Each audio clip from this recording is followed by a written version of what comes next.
exempted from open meeting requirements by Virginia law were discussed in closed meeting to which the certification resolution applies, and only such public business matters as were identified in the motion convening the closed meeting were heard, discussed, or considered by the New Kent County School Board. Okay, thank you, Mr. Mead. Do I hear a motion to approve the certification of the closed session? I move that we approve the certification of closed session. Okay, thank you, Ms. Staskill. Do I hear a second? Second.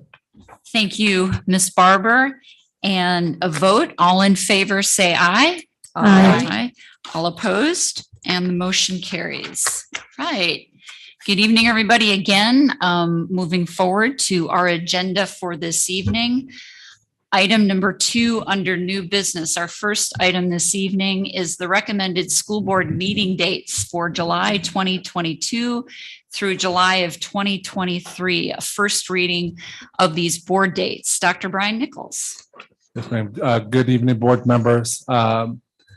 What you have before you is the tentative dates for 2022-2023 New Kent School Board meetings and work sessions. Because our year starts July 1, we do ours in a different schedule than the county. So we do try to line these up so we do not have meetings during their meetings and work sessions. But we can only see as far as December on their calendar. They do theirs on a January to January. And I say that to say that Ms. Davis has looked at the meeting dates to make sure that we don't have conflicts with their meetings or work sessions. Now, they do have other types of meetings that we may end up having conflicts with, but generally we have the first and third Monday is how we work our meetings. We have do not have a work session every meeting, and we call work sessions as needed as well. So this is the draft. We've already received some feedback and made changes. So this is the latest update, but it'll come before you for a second read at our next board meeting and a vote. So this is not voted on tonight, but be happy to take any questions, feedback. We are looking at potential venue changes. While we have worked really hard to set this up every board meeting and work session, it is quite an act to put it together. So we've had conversations with the county to use their board meeting facility. They have approved us using it the first Monday because they do not have a conflict. They do have a planning commission conflict if we were to do a work session. So no changes are going to happen this school year, but we may look at a change of venue as well.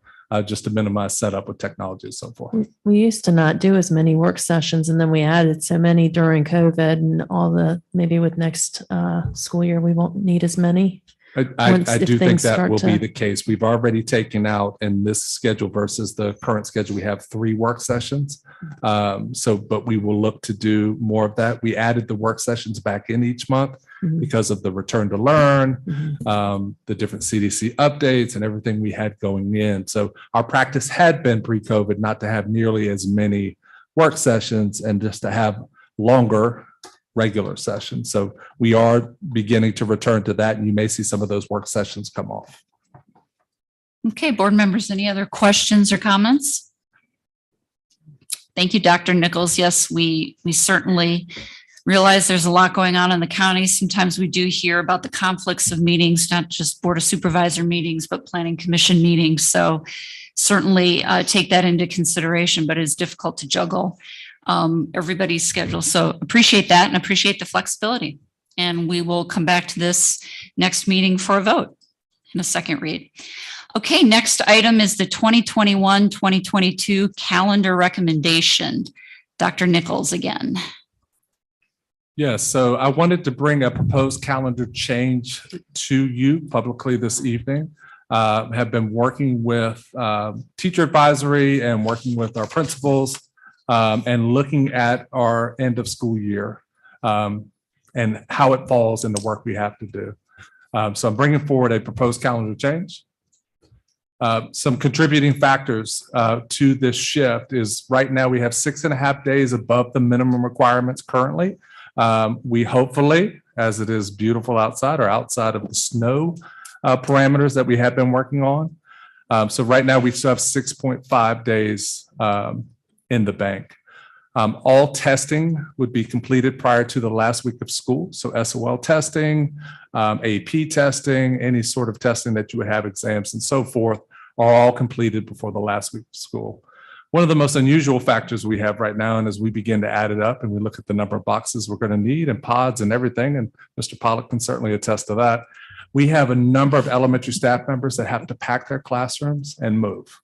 They're either moving to Quinton, or they're moving out of one of the cottages, or they're moving internally within the school. The majority of our elementary staff members do have to move their entire classroom. Right now, the way the calendar holds is they are under contract for 1 day after the last day of school. So that does not afford a great deal of time to do that mass move. And the sooner we can do it, the sooner we can work on that transition. So it is further complicated that we cannot move anything to Quinton until late August sometime. So Mr. Pollock and his crew are securing pods to handle classroom materials for the moves and putting all that together. So it's an unusual start to summer for us. So these are part of the reasons I'm bringing it to you. So here's the current calendar. The last day of school is scheduled for the 17th, which is a half day. Teacher work day is the 20th, and this is taken right off the current calendar that you adopted. And then lead teacher work day is the 21st. So that's what it looks like currently. This is what I'm proposing, is that we move the last day of school from the 17th to the 15th. That is still a half day. We have the teacher work day on the 16th, and then the lead teacher work day is the 17th. And you may be asking, well, you have 6.5 days, and I'm sure I'll get this question from some staff. You have 6.5 days. Why don't we just shorten it by a week?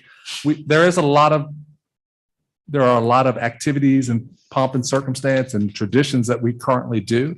By having that Monday, Tuesday, Wednesday, we can still do 8th grade promotion. We can still do 5th grade field day. We can do all of the different things that we do. We graduate on the 10th, so we'll be on the other side of that already. So that's really why the recommendation is just to shift it by 2 days, and we give teachers some additional time, especially at the elementary level, to be able to make those moves.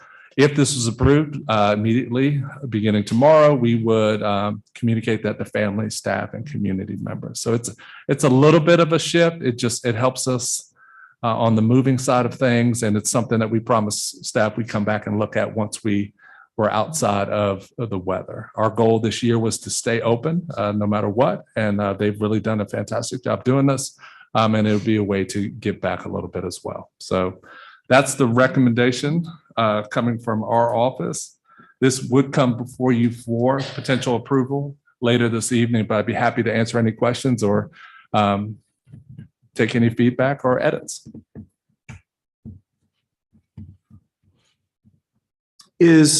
When the elementary schools do field day, that is not an instructional day, is that correct? Or how does that work in the calendar? Technically, it's considered an instructional day. Okay. Yeah, as far as reporting, you don't have to parse out all of those different. Okay. Like when Reptile Man came to New Kent Elementary for whatever that period of time, you don't have to get that granular. Okay. But it is an instructional day where we are in session. Board members, any other questions or comments on this proposed calendar change? So basically, our calendars are already set with so many things that we're safe doing 2 days, giving back 2 days, but going back a whole week, we've got too many things that logistically would make it impractical. Yes, and so we have 4.5. That would give us 4.5 banked days. There have been, especially towards the end of the year, times where we have. Yes, so I won't even finish the sentence, but there are circumstances traditionally in New Kent. I remember when I came to visit before I even started that we had some stuff going on the last day of school or didn't have the last day of school. And so we're not completely immune to any sort of delays or anything like that, but the ones that we typically face, we're out of the woods. But yeah, so if we were to take that whole week, so take the 14th and 13th, that would give us 2.5 days. And then the last day of school would be on the 10th. And then teachers would have to come back that following week to do that business too. So this way it's a nice clean break. But I think that's an important question and one I will receive. I'm quite sure.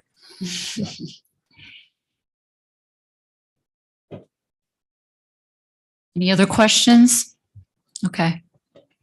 All right, this will come before us as a vote under action items later in the meeting. Thank you, Dr. Nichols. All right, our next item is textbook fund balance appropriation. Ms. Haney Morheim, good evening. Madam Chair, board members, tonight I'm bringing forward a request for our general fund matching fund transfer into our textbook fund.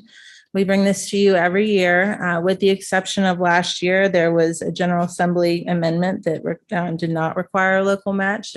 So last year we did not make this transfer. This year we're requesting a local match and $145,509 to our textbook fund. Additionally, we're looking to appropriate part of our fund balance in the textbook fund to use for purchasing mainly the library collection for Quinton Elementary School and additional types of materials for the classrooms. If you have any questions, you can let us know. Mr. Miller's on standby with any particulars on what we're purchasing, but we do think that this is a great use of our textbook fund balance. We've been looking for ways to spend it, and the team is very creative in how they're using it. And so we definitely are looking forward to using these funds in this way. One of the things you can see outlined in that is the library at Quinton, which is to start a library is a hefty cost. The other piece is that you need book rooms in schools for teachers to check out books, to do reading groups and the different things like that. We're very conscious as we're building Quinton to look to New Canton Elementary and George Watkins and make sure that we're giving them similar things. So in that request is not only materials for a book room at George Watkins, is to make sure that New Canton Elementary, a book room at Quinton, that New Canton Elementary and George Watkins have those same materials.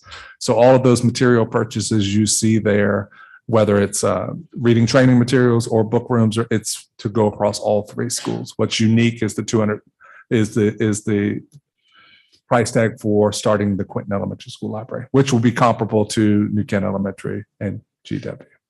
So the 145 local match, is that for the high school and the middle school, or is that across? No, ma'am, not necessarily. Those funds will be used for this project, for the elementary school project. There are plenty of funds remaining. Our balance right now is $1,018,212. So there will be more projects that will be purchased out of those funds for the middle and high school down the road. But right now, this particular request really is specifically for this elementary school initiative and all of the things that Dr. Nichols just spoke of. Now the match, it's not necessarily, something that we're saying we're using the match on that. That's just a requirement of local funding that we match with our state funding for our textbook fund, which is about $200,000 annually that we receive. And one of the presentations that'll be coming up next couple of meetings, in addition, we had the request for the civics presentation, which we're working on putting that together, is we have a comprehensive literacy plan that will be new for next year. Specifically focused on elementary. The teams have been working really hard on putting that together. These are the materials that will let that launch or will allow that to launch. So when we look at next year as a year of growth for teachers learning and for kids learning, the comprehensive literacy plan, I'm calling it the wrong name, Ross. I know it has a better name than that, but that will come before you just as an informational presentation so you can see all the hard work that the teachers and the reading specialists, Mr. Miller and his team have been put together. So using the textbook funds to launch this literacy initiative is huge. And I will let you know in advance that most likely a lot of these materials won't make it into us by June 30th. So we will probably have to come back in July or August and ask that you reappropriate the balance at that time. But it's basically, this is our request. And so we'll follow it through that in June and then come back. So we're basically just funding the Quinton Library out of these funds, more or less. And the total for that is $257.38 out of that full request. Now, is that just for the books or the outfitting of the library? Does that include like the bookcases No, and sir. all It's that? just books. Just books. Okay. Everything else in the library is in the construction contract. Okay. So this is just the books.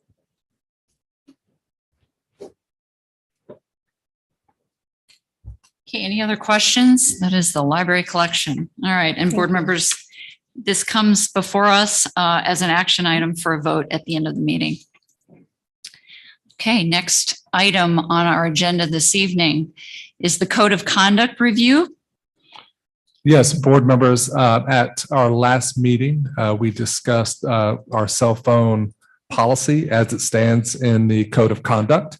Interestingly enough, if you try to find cell phone in our Code of Conduct, it does not exist because the term that the state uses is portable electronic communication devices. So if, like me, you were searching cell phone for every place we have it, you will find it does not exist. It really comes under portable electronic communication devices. So Mr. Miller is going to share what we have in print, what we are doing in practice, and kind of what we need to do. But this is a jumping off point.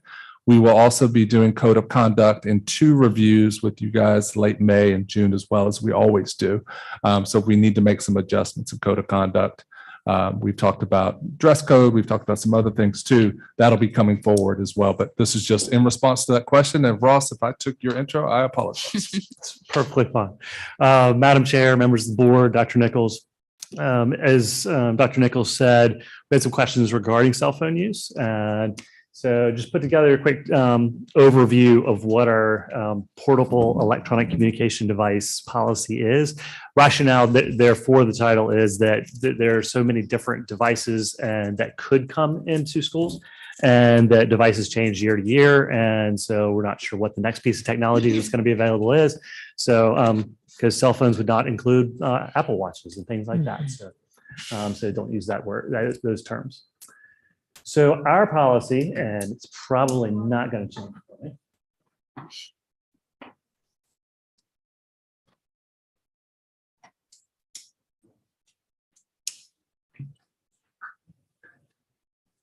Okay. All right. So the policy, and I'm not going to read through the entire thing because it is there in board docs for you, but I did want to just hit some highlights. So with the policy, it does allow for portable electronic communication devices to come into the school building, but it does also outline specific ways in which they can be used while here. So the regulation calls for basically students at different levels to have different levels of access as well. So as you can see here, grades 9 through 12, it does have a specific time at which personal use is allowed to happen. And that would be prior to the beginning of first block in the morning, designated lunchtime, and then after school. And then in 6 through 12, they can use their devices in class for instructional purposes only, when approved by the teacher. Students in pre-K through 5, however, should have their devices off at all times and stored out of sight upon entering the school building until school is dismissed. The one, I would say the one sort of exclusion to this is if it is a medical device. We do have some students whose like their insulin monitors do run through a cell phone service, and therefore they have to have a cell phone on their person. And typically in that case, it is they'll have multiples of one on their person as well as one where the teacher has that is monitored as well. Quick question on the 6 through 12. Sure. They're allowed to use their device when approved by the teacher. Yes. Don't the kids have their Chromebooks with them? Yes. So why would they need their cell phones? So it is a very rare occurrence that is allowed for instructional purposes. So typically this would be if we are out of loaners and a student left their device at home or something along those lines. But it's rare that they anymore need to use their device for instructional purposes in the classroom. And so the other caveat to that, that does not, it's not clear. How does this policy work with the buses? Are they able, I mean, because there's no, there's no true specifications of these devices on school buses. So how does that work? Right. So this is all based upon basically them being in school. And so as of right now, on school buses, they are allowed to use devices. Just kind of curious from your perspective, what would you speculate, like in that grade 6 through 12? When would the teachers allow them to use them? I mean, are some teachers open and, okay, you can have your phones, or, I mean. So that's curious. one of the pieces I'm going to get to in a bit. Is for instructional purposes, it would mostly at this point be if a child does not have their Chromebook. If it's broken and we did not have a loaner for that day or something along those lines, then they may allow them to use their cell phone in those instances. Would be an appropriate use of that. Ross, before you jump to this next point here, when you just said something about if they forgot their Chromebook or for whatever reason, and I guess this goes to our IT director over there, is it possible that for the classrooms, or do we have enough devices where each class has an additional device if one goes down or one is broken during class? We do not currently have them in each classroom. We have loaners in the libraries, and so students can go to the library and check out a loaner if a device gets broken or something like that. But we don't have what they would have devices in every classroom. accessibility. Like if they showed up and they said, "Hey, my device broke last night," or whatever, I couldn't log on, then their first stop should be, I guess, after homeroom, should be at the library to check one out. Correct? Yes, sir. Okay. Yep.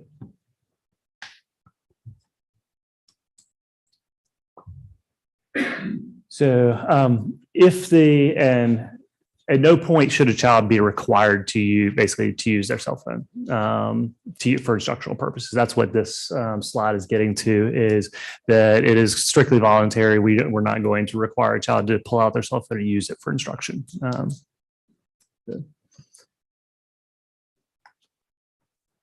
So if outside of basically instructional purposes, the use is in violation of code of conduct.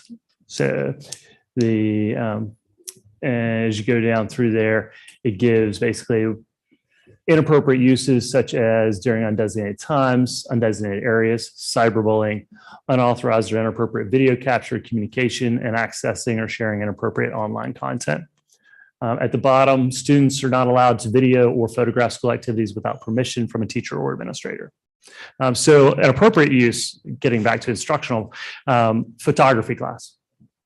Many professional photographers now use cell phones to take photos. So on top of teaching using traditional cameras, we do also teach how to use a cell phone or a mobile device to take pictures and then edit those devices or edit those photos. So how this fits into our code of conduct is it would fall under inappropriate possession or use of a PECD. It's coded BSO 13. And so it does fall under a category 1, 2, or 3 if student is using it. Category 1 is mostly classroom interventions, so things the teachers can handle in the classroom, parent contact, things like that. Category 2 is when it would raise to both classroom interventions as well as administrative interventions. So could get up to 1 to 3 days of ISS, and then continued violations, which would then fall under category 3, could end up with 1 to 3 days of out of school suspension. And that is the maximum for usage, inappropriate usage. So there are some times in which these are coded under other codes, such as failure to comply with instructions. So what used to be sort of considered defiance, but basically if repeated over time, they've been asked to not have their device out, then it may not fall under this policy or this code. It would fall under failure to comply. So total this year, we have had 6 total incidents that fall under the BSO 13. We've had 8, and we have had 18 that fall under failure to comply with staff requests. for a total of 24 this year. Some next steps as we look towards next year is one is parent communication and making sure parents understand the distractions that personal devices can cause and the impact on not just the classroom in general, but your child in particular. And so helping them to understand appropriate use, inappropriate use, the policy, as well as enforcement for the policy. Also some meetings over the summer with administrators to talk through the implementation and making sure that it is consistent across the board. And then with teachers as they come back in the fall, making sure they understand sort of what would be appropriate uses, what's not appropriate uses, and then what steps do they have that they can follow if there are inappropriate uses in the classroom and the students are using them when they're not supposed to be, so that we can make sure we're consistent classroom to classroom. It's not confusing for students as they go through through their day of, well, it's here, it looks like this, here it looks like this, making sure that everywhere it should look the same. So what are a couple of example scenarios of how we might manage classrooms with cell phones properly? Ask the students to turn them off and put them on their desk where they can be seen, or drop them off up at the front of the class. I mean, how do we manage that? So right now we have several methods that teachers use. We do have some classrooms that have basically pockets on the back of doors, and optional that students put them in there. And some students do voluntarily put theirs in there as they come in the classroom. We have most places it is the device should have notifications turned off and the device turned off, hopefully, or just at least notifications turned off and it not be in sight at any time. I have a question. Yeah. Why is it optional to have them put their phone in a designated location? It's the way it's set up right now. And that's just the way we've done it so far. So we could, if we devise the policy between now or revise the policy, and to give teachers the authority to say you can require your students to put their cell phones at the beginning of class in this designated area, we could potentially do that. Well, how are you going to prove that they have it? Yeah, you're correct. I mean, it's a matter of, it's still going to come down to voluntary because we don't know which students do and do not have cell phones and which students do not have Apple Watches and Android watches and things like that. We won't know that unless they voluntarily offer that up. So. Well, that's the other piece, which Ross mentioned as far as portable communication device. I mean, I have something on my arm right now that I can get everything that I get, and I have that turned off too. But most of our kids are wearing those devices too. So now is it you turn watching so I mean, that's another piece of it. And I live this as a parent too, whose child may or may not have had his cell phone taken away recently. I mean, and you guys saw the data from one of our teachers about notifications. I flipped over the phones just astounded at the number of notifications through Snapchat, through the constant. The disruption piece is one thing, but the constant pinging, distraction and not being able to is just, it's alarming.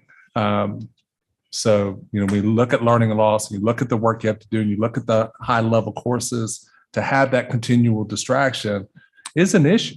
How do we manage it and how do we make it not one more thing our teachers have to police? It's just sort of that piece. And, the data that Mr. Miller showed you today does not include how difficult the community connection has been. We have a number of cases involving New Kent Sheriff's Department. There are a lot of things that happen at night and on the weekends, especially with middle school students that spill into our schools that we end up dealing with, and none of it actually occurred connected to school. So, and we're still, use of the communication would, if it happened over the weekend, we would get involved. if communication would happen during the day over that incident, which probably would be more of a bullying situation or a distribution situation of a picture or of a conversation that could be threatening or something of that. Is that correct? Yeah. Oftentimes what happens is Monday morning, we have families at our door saying, my son, daughter is being harassed, and screenshots and those pieces. And then we partner with law enforcement. And we have a number of items that we're working through right now. It's been a lot heavier at the middle school on that side of things, but it just, it's a complicated piece to take on. Even if you said no cell phone comes into New Kent County Public Schools, period, we'd still be dealing with some of the pieces. One of the things that we have to do is teach our kids and our families, and I think Ms. Winford and I talked about this in the conversation, is this digital citizenship and what to look out for and what to know and what to support us on. Because I tell you, and just reading some articles of some school divisions across the country who've done this, the pushback they're getting on parents, and I want to be able to reach Mason Nichols when I want to be able to reach him. And we can take that on too. That's not an issue, but it's just, we need partners in this to really pull this off and to have a consistent learning environment. Yeah, that's where this first bullet here is so important, or this is first section here is the parent communication and parents understanding both not just the impact on the classroom, but as Dr. Nichols mentioned, just the overall takeover of student life by their cell phones and by that constant communication and constant pinging. I mean, we still have the parents' ability to contact the school office if there's an emergency and they need to get in touch with their child. They don't need to actually call the child directly. Right. Yeah. Well, and technically the child can have their phone somewhere in the school. And so if you're They could texting check it them during or, lunch, lunch or on the academies. bus in Yeah. the morning or something of that. Right. The question, the other thing is too, is that we didn't bring up, and does earbuds constitute a electronic Yes. device? So that's another thing that I've heard. that's become a real bone of contention, because it's like, well, you can't hear it. So why does it bother you? Well, I've heard that there are kids that are playing their notes during tests in an earpod That's on a from their- loop. From Like their on phones. recording. It's a pretty good study tool, having to actually put that together. Well, I though. mean, I'm hearing that Yeah. from my child, so it's not necessarily a reliable source of information. But I mean, but the reality is there though. Could be. Yeah. But so this policy falls under those as well. It would. Yeah. They would be considered electronic devices that would fall under this policy. See, and I think that's part of the clarity part that I guarantee if you asked a lot of parents would say, these earbuds are not an electronic device. Oh, correct. Well, and And there's educational research that would say that some students learn better with music. I actually heard that from a parent, not my son, Really? somebody that called me. Mhm. I just, So it isn't, I mean, Ross mentions, creativity in music. When you go in some of our art classrooms where we run like studios, kids are listening to music and creating beautiful things. But if I go to that class and I can do it, and then I go to chemistry and, it's that consistency piece. So we've got to be.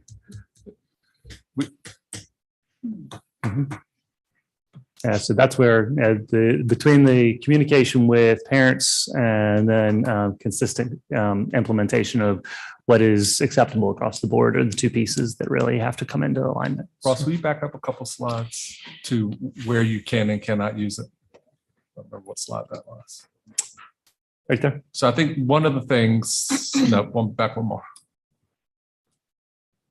No, it's not it either. Where's the 612? There it is, right there. So when we look at this, 912 kind of clearly lays out, you can, before you start school, in lunch, after school.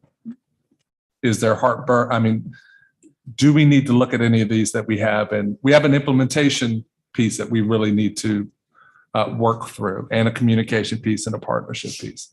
But just from this piece of it, pre-K through 5, I think it's pretty straightforward, 6 through 12. see, 6 through 12, that's an open-ended thing right there where it says in class for instructional purposes. To me, that policy would say, as a parent, that their cell phone is needed for instructional purposes. Well, I So- mean, I think the important thing though is it says when approved by the teacher. So I asked my son when he's been allowed to take his phone out in class, and it's usually when he's finished taking a test or something like that, and the rest of the class is still working on something, then he's allowed to do that, he said. So that, I mean, I don't know how I feel about that, right or wrong, but that's Right, yeah, I been, know. that's I the think that's a great, practice. I think that's a great example of how you open up the door and then Mhm. I don't know if you can ever close it then. Mhm. Or in a study hall, Mhm. right? So it's about classroom management and Right. sort of Good point.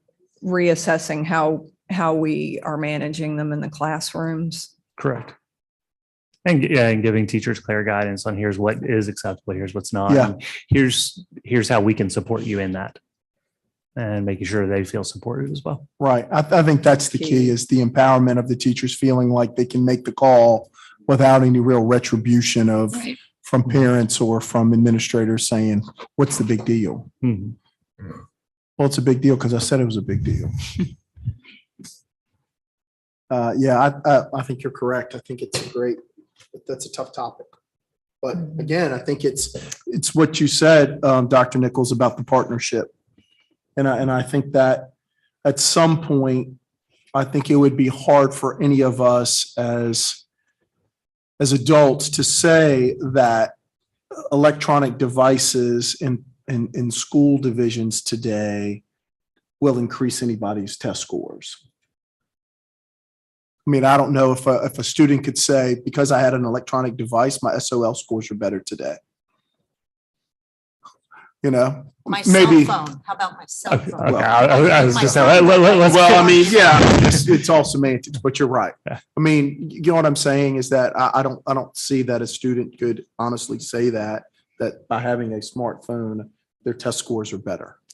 But and just kind of going back to the partnership and digital citizenship piece, not everything you can do on a cell phone, you can do on our Chromebooks, but you can Right. record, you can video, you can Yep. you can do a lot on our Chromebooks. So going back to appropriate use and responsible use and those different pieces, they're all loaded with cameras. They all have, Yeah, pretty much everything that they can do on Yeah. the cell phone, they're going to be able to do on the Chromebook. Right. We do filter some of those things would be filtered on the Chromebook, like social media is filtered out on the Chromebook. So they cannot access social media. And so there's a lot of those types of pieces and communication pieces that are limited based on our filters. But things like taking pictures, even listening to music, they'd still need to have some sort of earbud in, but they can connect them up to their Chromebook as well. so we're going to continue to take this on in our code of conduct review. So any recommendations or feedback that you have, we wanted to show you this is what we currently have on the books and kind of our starting point and plans moving forward. Do we have issues flip side Mhm. with the teachers and their use of cell phones during classroom time or instruction time? I mean, That's a great question. yeah, I'm just trying to think, both It's sides of kind the of hard How would we to know enforce that? one policy when the other Right. I policy. mean, Right. Right. If teachers can use their laptops to do whatever they want to and use their cell phones while the students are taking a test, then it's kind of hard to enforce a policy. Along those lines, a lot of our teachers do use their phones for personal or for parent communication. Sure. Like sending photos out of student work to Mhm. parents during the day of, hey, this is what students are working on in Mhm. class today. If you watch social media, we also do have a presence there from some of our classrooms. That's a positive communication going on. This is what we're working on today. So people can see the wonderful things going on in classrooms, but parents as well as community. Right. Okay, so I think our takeaways are partnership, training, and enforcement. Those are our action verbs. And we'll take a look at this slide in particular and see if we need to make any modifications. The point about being able to check out a device from the libraries is a good one, but I keep going back to photography. This is one class that we have, but Mhm. you do see kids out all the Sure. time, in the field, taking pictures and doing those pieces. So. Well, and it says in designated locations. I think some of it's, we can't make rules that we can't enforce. Yeah. So That's a good point. if we can't, I don't know, where would be a designated location? If that I location think? in the building doesn't have a corresponding sign that says this is a cell phone approved location, then we Right. are, which there are some places that do this. This is a cell phone zone. Mhm.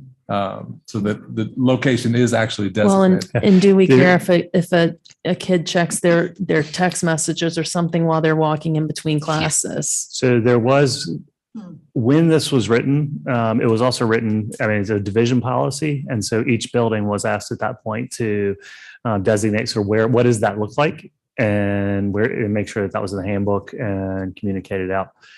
This policy in particular was written a number of years ago. So as far as whether or not that's still being communicated, but like they had identified places like the lunchroom, and here in the media center and places like that they could be used.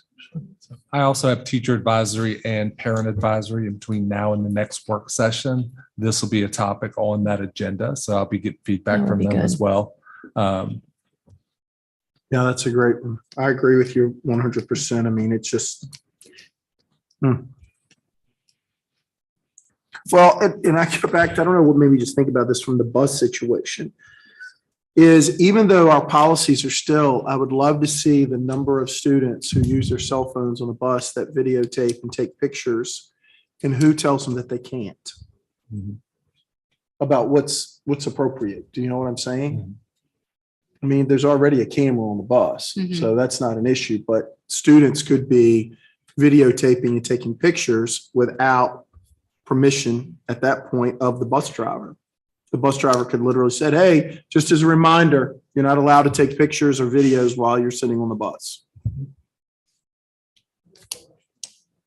But, Even Just one making more that thing to statement, manage on the bus. they're trying to keep their eye on the road. yeah, that's with what I'm saying. 60 kids behind. We know on a school bus how many things that can take place in a Yes, short we do. period of time Yes. between pictures and videos that Yes. you could never see. Right. So, Right. all right, Ross, that's your problem, buddy. Thank you. Thank you. Thank you. More discussion coming. All right, next item on the agenda, we're under item 3, old business. Item A, construction update, Mr. Tim Pollock and Mr. Kyle Moser.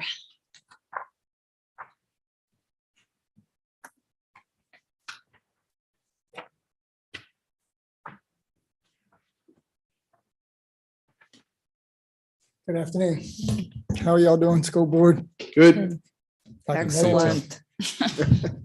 Well, Mark, Carl. Okay. Let's start construction for this meeting here at outside site work. We've started on our turning lanes on Quaker Road. Actually, today was we're trying to pave them. They were trying to pave them today. I'm not sure if they got to them or not.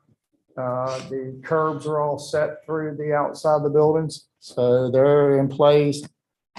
Site work on the outside is, the site work is really moving along well. When you get to the overhang where the parking and on the far side, A side, most of that is done now, should be ready to be asphalted. Sections B, coming back around, all the curbs, all that is done. And the road coming through is done as far as getting it graded and ready to be asphalted. They've started hydro seeding. I was looking up there today. They were hydro seeding on the right-hand side where the banking is there. Water and sewer lines were done coming down 249. They've got some small connection spots they got to do, but for the most part, all the piping is done. The control cabinets and the controls for the pump station are in now, so we'll start building it. So the pump station is next on the line to be built. As far as in the buildings itself, section C and section F they're moved along. Section C, the floors have been polished. So the concrete polishing is started in there. The lights are in, the grids are in. And that whole section there is, moving along well. Section F is about halfway along on that. And sections E and D still have a long ways to go. You're looking in sections D and E, we still do not have windows for those sections completely dried in. So we're still dealing with the issue of having a dried in area. Sections B and A, they did start framing for the office areas in the front of A. So we're hoping to get that framed up and done as far as that goes. That's how you want to come up and say some more on this? Sure. So last time we were here 35 days ago, the critical project was really the roof. So what I wanted to do tonight was just really highlight what 35 days of construction has looked like on South Quaker Road. So we were last year at the work session on March 21st. You can see the image on the left. A lot of the building is exposed. And within 35 days, they've completely roofed the building and put the membrane down. So the water will not be leaking in. So we do not have flashing at this time. What you're seeing there is the membrane on there. The flashing is not done, and this makes it a lot easier to do all kind of stuff here. This is the steel from the outside here. That's still not done. That had to be engineered. When we first got into it, it was a part of the value engineering that was done, where we allowed it to be value engineered. That had to go back to an engineer and get a stamp on it, because when they got the product out there, we were afraid it would get wind underneath of it and be able to lift. So we wanted to get reinforced more through those areas. You have them on both sides of the building, anywhere you see the metal there. The roofing he's talking about here, all the flashing throughout the building is still not done. Just the membrane is down. So, but we are dried in, which is a big step from where we were a month ago. So then the issue with the windows, is that the aluminum that's the critical item, or the glazing? Both. Okay. We don't have glass on site for those, and the frames on the those sections. We're still pushing on that. It's kind of like pushing to get the roof in. The whole idea is getting everything dried in. It limits.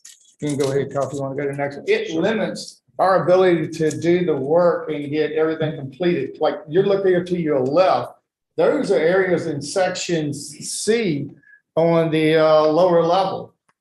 And those are from the top up on the upper level there. You got your polished concrete, we've got it all dried in, the sheetrock's starting to go in. You get so much more. My biggest worry right now, what's going on is we're moving along like this, but the electrical work that has to be done, because basically electricity's got to go to everything in it. They're the first ones on the job, and they're going to be the last ones to walk out the door. We have 23 people up there now every day for electricians. We're going to need that and more to meet our goal. They're going to be the big crew that, steel was at one time one of our things. The electrical work is going to be the biggest now. Go ahead. Sure. So you can see the image in the upper left. That's from 35 days ago. Those images were taken on Friday afternoon. That's the wing that's right off of 249. When you look up, that's where the third and second grades will be next year. As we move, it's somewhere in the same section, we have our cafeteria and gymnasium to the left 35 days ago. To the right, you can see some progress. You see the lighting going up. If you look in the back of the cafeteria, you see some tile work, scoreboards in the gymnasium. So again, the back of the house, as I like to call it, we are seeing the most progress at this point. But as we move towards the front of the house, especially the view from South Quaker, we still see a lot of work that needs to be done. This is Main Street, Quinton Elementary. Again, you see some brickwork on some of the columns. You see some drywall. To me, the most important thing is we see a lot of dry flooring. The most important thing right there is now it's dried in. So you do have the mason, you do get to put the sheetrock up. You get to do the detail stuff in these areas now. Moving forward in the building, kind of above Main Street, Quinton Elementary. On the left, you have 35 days ago in the STEM area, also looking down on the library. And then the image on the right was Friday afternoon, the library again. Again, You see just how dry it is, and you see the drywall going in, some of the infrastructure also in that place. That is really like in section B is what we call that area. That's it, coming right off. So it was a big deal to get that glass and all that in there because our technology room is right there to your right of them steps. So I need that area dried in next. We actually met with Cox and everybody from bringing the fiber and everything in. We did the initial survey last week where I took them through the buildings where everything is and walked them through the site. So they know where they had to pull the cables and do everything on that. I hope nobody's walking down those steps yet. Well, that also is a little distorted, I think, too, because I was looking, those are a little steep. It's a vertical drop. So I attempted here just to show the two sides of the building so you could really see the finishes and the progress on both. So again, on the left-hand side, you have areas B, C, and F, where you see the classrooms and the painting and the windows and the drywall. And then on the right side, really the front of the house, right off the South Quaker, where you see just a lot of work that still needs to be done. So that's where we were last Friday. And that just gives you a little bit of an idea of what 35 days of construction looks like. So just want to highlight a few other projects taking place outside of construction. Some really neat ones going on. So in terms of projects in progress, just want to highlight just some of the culture and engagement taking place behind the scenes. Again, we do have a staff, but we don't get to be together under a roof right now. So our people are connecting the best they can. We had our librarian here on Friday speaking with reading specialists and teachers, just trying to get some ideas for that library collection that's going to go in at Quinton. So that's kind of the unsung heroes of this project, the behind the scenes, the extra hours to put this school together. Of course, the big project's always going to be procurement, making sure our PE department, our music program, our library has the adequate tools for instruction. That's going to take place all the way up until we open the doors September 6th. A lot of final interior designs are taking place. Worked on signage last week. I wanted to showcase in the upper right corner, that's the mural that I talked about 3 months ago. That was the first attempt at it. We gave some feedback and they're going to come back with a second. So you can see on the mural, we have some of the great landmarks of New Kent County and also the beautiful rural landscape that we're known for. So that will be in our library. It'll be about 30 feet high, so you won't be able to miss it. Some other things taking place. Dr. Nichols talked about it before, but the move, I call it the great move of June. The boxes, the packing tape, the pods, you name it. We're moving a lot of people and a lot of goods, and that's going to be a massive project. And then the last progress that I love to highlight is that we're 95% staffed right now. So we have 3 vacancies still to fill, and Ms. Anderson's team has been fantastic of getting those posted, conducting interviews, and getting people hired for your approval. So we really appreciate that. So, of course, we have the challenges that you face with any construction project, especially now with inflation and supply chain. We encounter supply chain daily. There are certain vendors that we contact daily, weekly, just trying to expedite the tools and the networks and technology that we need. So it's going to be tight, but Mr. Pollock and myself have been putting pressure on the appropriate people to get it done. The second challenge, which is not unknown to anyone in this room, that's our population growth. Last week, I learned that George Watkins Elementary School, they've enrolled 47 new students since November. So we can talk a lot about expanding our square footage and having a third elementary school. But, if we're not expanding our staff with it, we're still going to be tight in those classrooms. So we have lots of students coming in, and just being aware of that is something that we all need to obviously keep an eye on. Kyle, to that point, I would say that the thing that keeps the division team up at night more than anything else is predicting enrollment for these 3 elementary schools. In a middle and high school, you have some room in the schedule that you can shift, and you can iron some of that out. But when you have 3 second grade teachers and you have 100 kids walking through the door, there's only one way to be able to move that. So try to get a handle. We met for quite some time today. The team is meeting again tomorrow, looking at actuals and then predicting, and then doing that all inside of COVID, where we've had some families leave and we've had families coming back, and trying to figure out what that looks like. We've been contacted by a number of families in the past 2 weeks, elementary, that under the current conditions that New Kent County Public Schools are operating, specifically with masking being optional, that they do plan to return next year. But that's an unknown, and we don't really know until they commit and we run a very tight allocation process and we try to have our class sizes be low. It's one of the attractive things about working in New Kent, but it is, I just can't explain how complex trying to solve this right now is, but we keep working on it and we keep trying to, and then doing that in a budget season where we don't have the variables, state revenue. We are now planning to get that sometime in June. It's gonna be very difficult to hire an elementary teacher in June. We need to hire them now. Regionally, we won't be allowed to hire an elementary teacher across the region. So we're going to do some predicting and we're going to do some work and look at all of those factors and then try to roll it up. We've had 84 houses built in the first 3 months in New Kent County. We're going to have 84 to 100 houses built in the summer.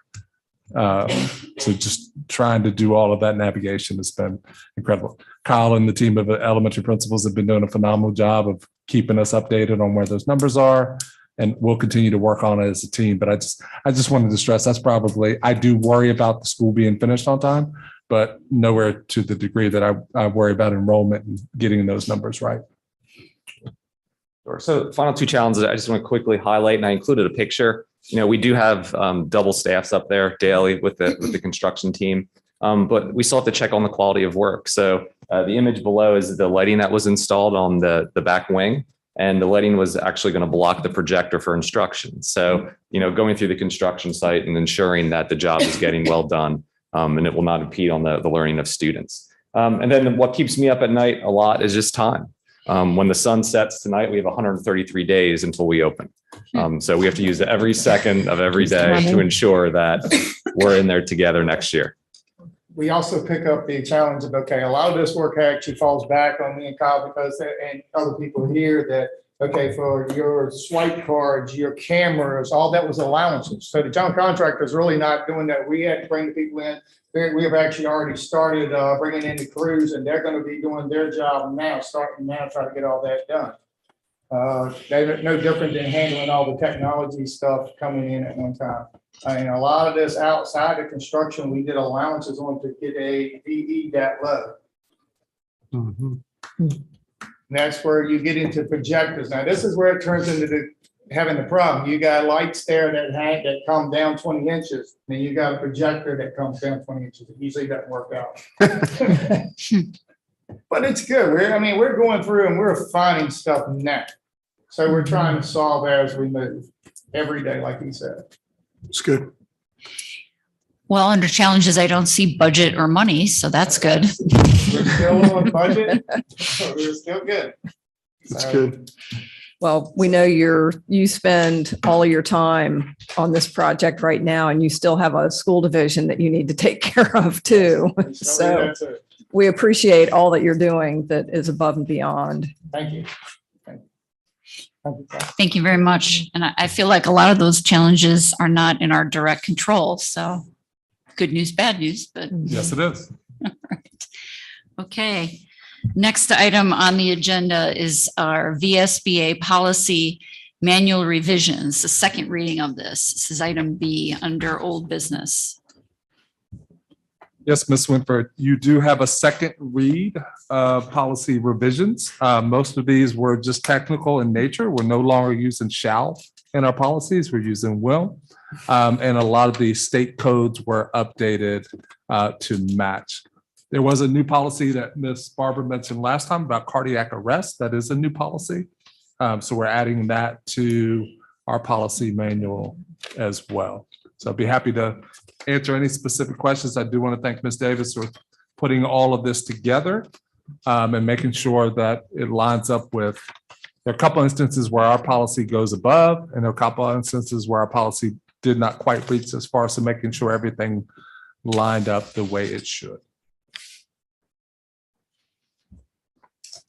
Once again, this is the second read and it does come before you for potential action tonight. Board members, any questions or comments on the policy?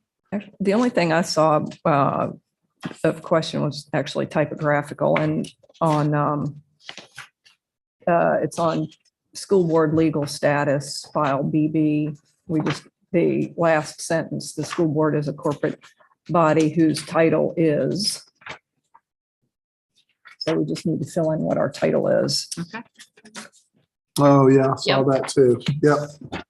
Ms. Barber, where are you at again? It is file Like- BB. It is, let's see how far. Is it with am I? like page, 7, page yeah. 7. Including the cover. Says the school board is a corporate body whose title is, New Kent County School Board is crossed out, Oh. but there's no. what is it supposed to be?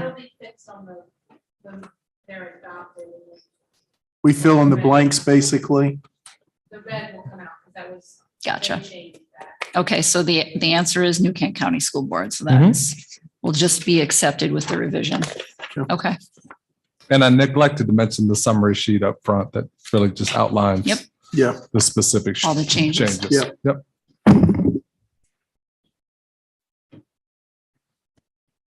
okay. Any other questions or comments, board members? All right, thank you very much for that. Next, item C is ESSER 3 Financial Plan and Safe Return to In-Person Instruction Update. Ms. Morheim. Madam Chair, board members, tonight we're bringing you an update on our ESSER 3 financial plan updates.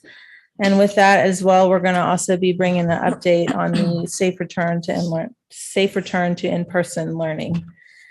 With me is Shannon Walton. She's our business manager. Not a day goes by that we're not talking about these grants, and there are a lot of them, and there's a lot of moving and shaking and trying to get the best with every dollar that we have. So I want to thank Shannon for her work with this.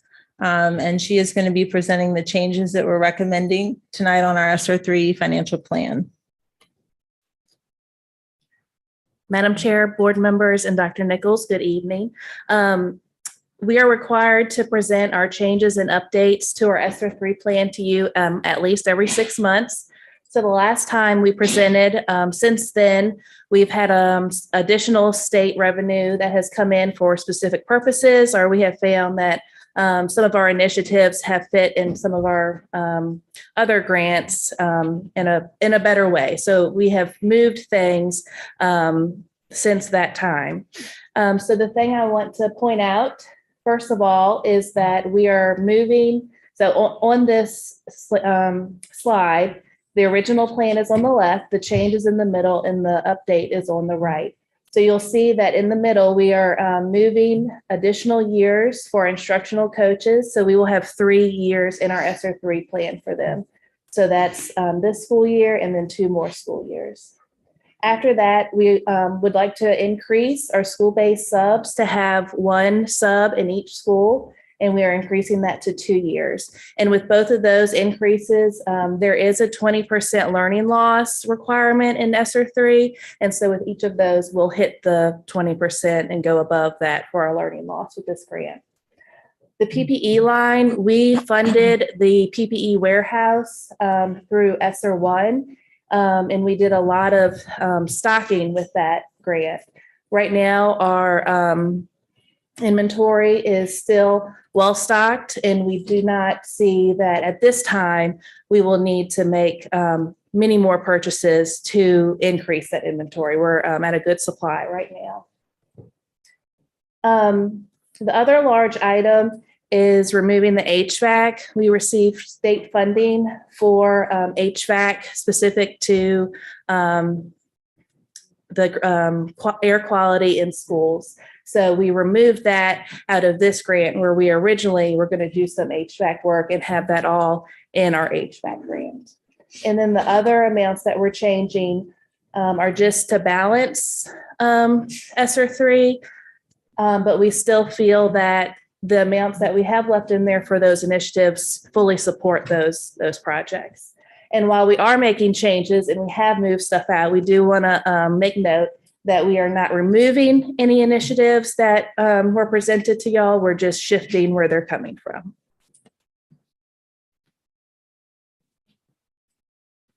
And all of that is grant funded, correct? So that Correct. has nothing to do with our budget. No, I Correct. will say the only thing I'll add with regards to that, Mr. Mead, is the instructional coaches. We will look at our year-end attrition to determine if we have room to fund those in our general fund in the current year. If we do, that would be my recommendation, and then that would free up additional funding in this particular grant for either another initiative with that, or possibly we won't be able to get another year of coaches with it because that's the last year of the grant, unfortunately, but there might be something else that might come up between now and then that we can do with those funds. And we will look at that, we are always looking at that. Are these time restricted funds? The Yes. grant is, so it has to be used by that. By the end- 2024, Okay. September. And we'll be bringing this to you at least every 6 months. We are required to have a public hearing, and we will be having that at our next meeting. The next slide is the safe return to in-person instruction.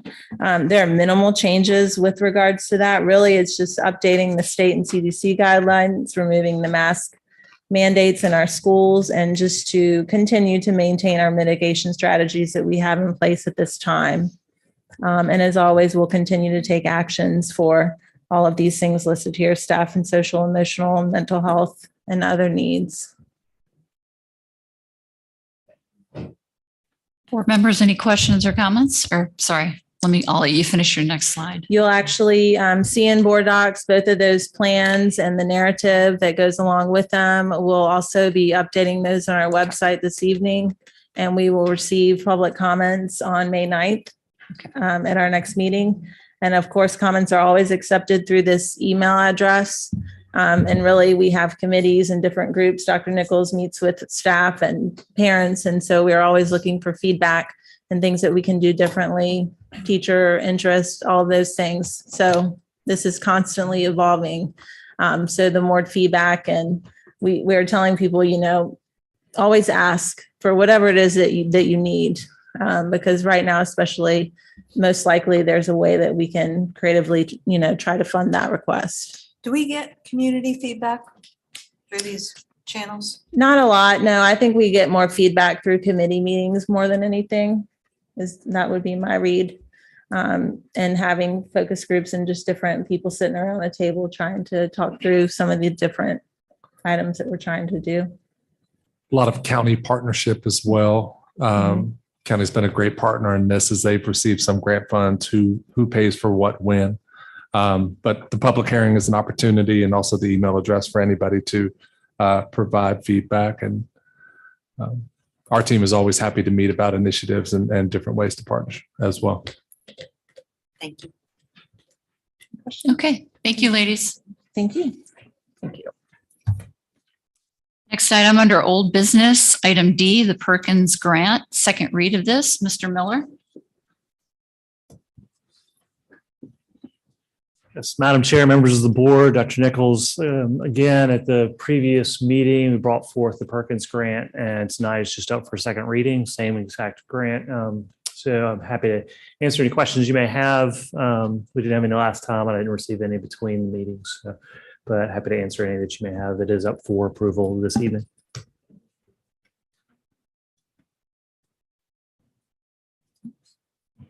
Any questions? No questions. Okay, thank you, Mr. Miller. Thank you. Okay, moving along to action items. Well, we covered it at the last meeting Dr. Miller went through it extensively. So you made a presentation at our last meeting. For the Perkins Grant, yeah. I'm sorry, Ms. Did I miss something? I did. No. What happened? No, I just want to make sure that there were some people wondering why we were moving so quickly, because it was covered at the last meeting. Oh, must have missed it. Okay. Well, Yeah, generally what we do is there's a first and a second read, and board members are able to review information in between, ask questions, and then bring it to the board meetings for any additional comment. Okay, moving along to action items. First item under action items is to approve the personnel matters as presented. Do I hear a motion to approve the superintendent's recommendation regarding personnel matters as presented? I move we approve the personnel matters as presented. Okay, Ms. Barber, thank you. Do I hear a second? Second. Any discussion, board members?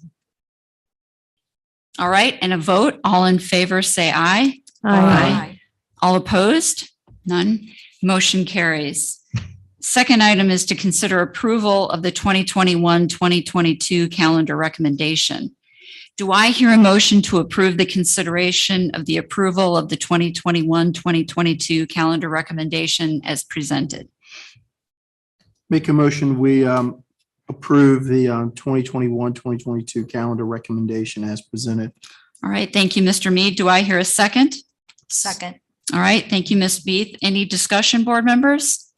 That is the calendar recommendation for school board meetings. No, that's the calendar recommendation school. for the school Just wanna make closure. sure we're School clear about calendar, that. Right. correct. School calendar versus our school board calendar. That's Correct. correct. The school board calendar will come to you for a second read. Right. next Just want to week. make sure we Yep, no. clarify that. Correct, thank you. And board members, a vote, please. All in favor, say aye. Aye. All opposed? All right, motion carries. Next item is to consider approval of textbook fund balance appropriation. Do I hear a motion to approve the certification of the textbook fund balance appropriation as presented? I move we approve the textbook fund balance appropriation as presented. All right, thank you, Ms. Barber. Do I hear a second?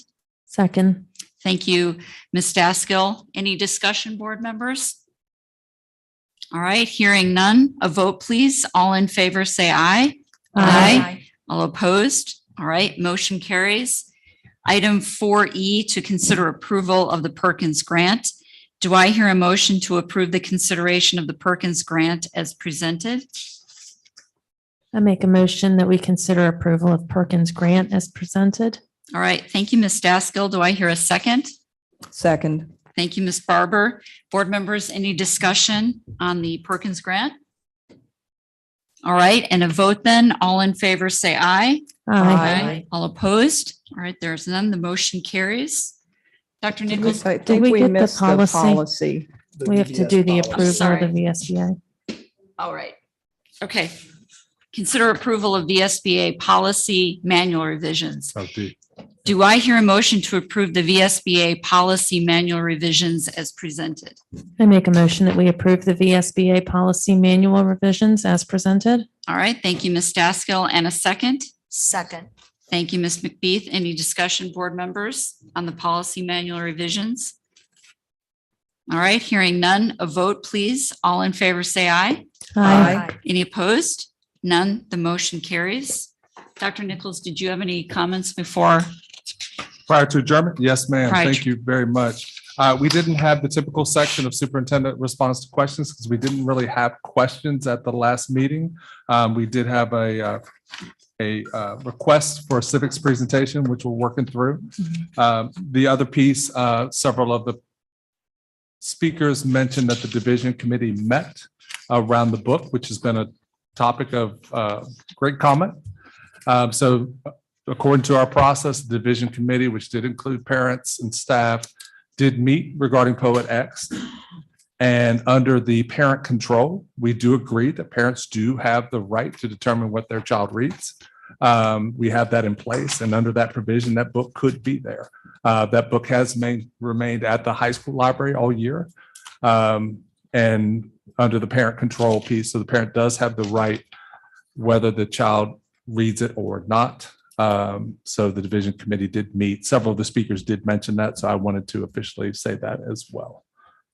So that's where that stands. Ran our process, and thank you to Mr. Miller and his team for working through that. And that's where we are. It is not required reading. It is in the collection of the library, and it is under the, I lost the, Young adult. Young thank adult. you, young Yeah. adult. Thank you, Mr. Mead. And the parental consent is in place on that as well. Okay.